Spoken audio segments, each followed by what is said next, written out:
Legacy. What are you leaving behind? Sharon Horne-Ellstrom here. Welcome to day 3098 of What's She Up To Now. I just saw a little natty bug fly by my eyes. Today we are talking about, in both the Supersize challenges, Supersize Your Business Annual Challenge and Supersize You Annual Challenge, what we leave behind. The example we're setting for me, my granddaughters, my kids already influenced them, and my granddaughters, and future generations. What kind of an example are we setting? I ask myself that a lot. It's part of why I started doing videos, over 9 years ago now. Part of that, and because it was out of my comfort zone, and I knew based on all the coaching I'd been getting that it was going to be the thing that we needed to do. We needed to be able to show up on camera and not freak out, not stutter or trip over our tongue, which we all do sometimes, right?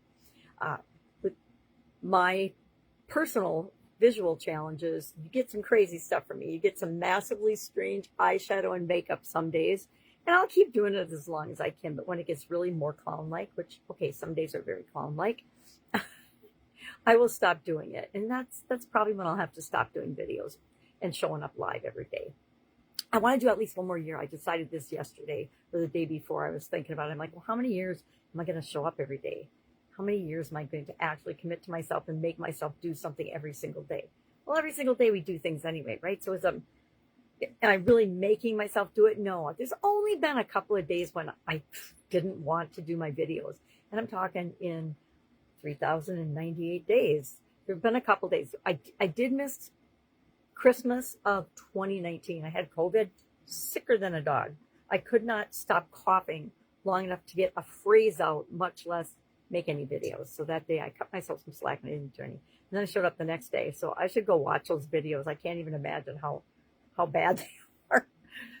But if I'm sick, if I have a cloggy throat, I have a sip of coffee.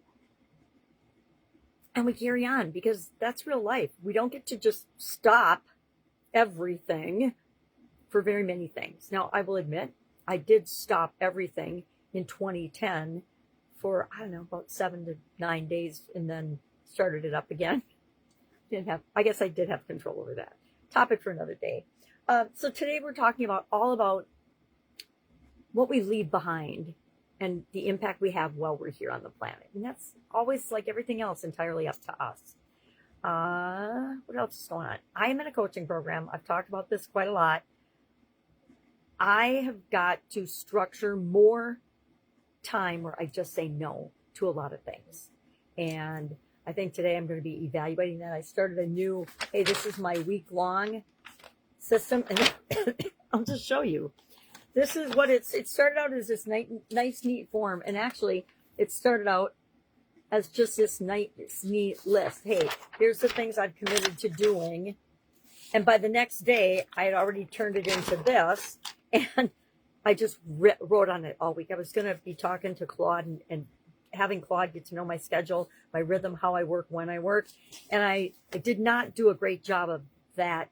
I'm going to say yet, because next week I'm going to do a better job. And the week after that, I'll do a better job. But this first week, just like when we start anything new and we give ourselves a structure, we plan it out ahead of time, right? We make a plan and then we execute on that plan, which is the E in our super framework that we're talking about today, as well in the challenges. And as part of executing that and carrying it out and taking action, we see all the ways that we can make it better. We see all the things that we want to emphasize and change. And that is part of what I've taken out of that coaching. Okay, I do a lot of stuff, right? But 80% of what I do is probably not contributing to the results I want to achieve. And so I have to flip that around and take the 20% of stuff that really matters and put 80% of my time, energy, and effort into those things, and take it off of the things that are just not that important, or I don't need to do them right now. So big lesson learned there for me this week. But I should have learned it 3 months ago, and not should have. I do that a lot. Oh, well, I should have known this already. Guess what? We always know everything we need to do. We just don't do it until something motivates us to do that. I also realized I am not a competitive person. I'm not. I compete against myself all the time and compare myself to myself, but I don't want to compete against other people in any way, shape, or form. And I'm in a program that is it was all about, competing, being the best, being the top.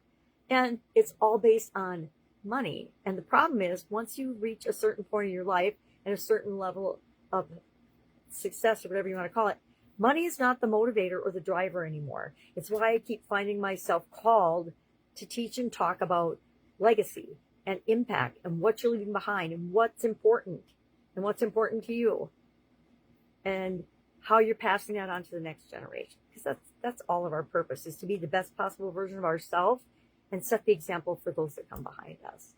And in my case, it's my granddaughters. All right, I'm rambling. If I can help you in any way, hit me up and ask. I'm going to do some massive behind-the-scenes organizing and structuring. But that means I have some time to help if you need anything. All you do is ask. Go out, make it an amazing day, and I will, of course, be with you tomorrow. If you want secret, direct access to me, the way to get it is to join our free Supersize Your Business School community. If you're interested in that, just put me in the comments below and I will send you the link. There you go. Call to action in this video, even though I forgot it in the others. Have an awesome day. Continuous improvement, right? And I'll, of course, be with you tomorrow.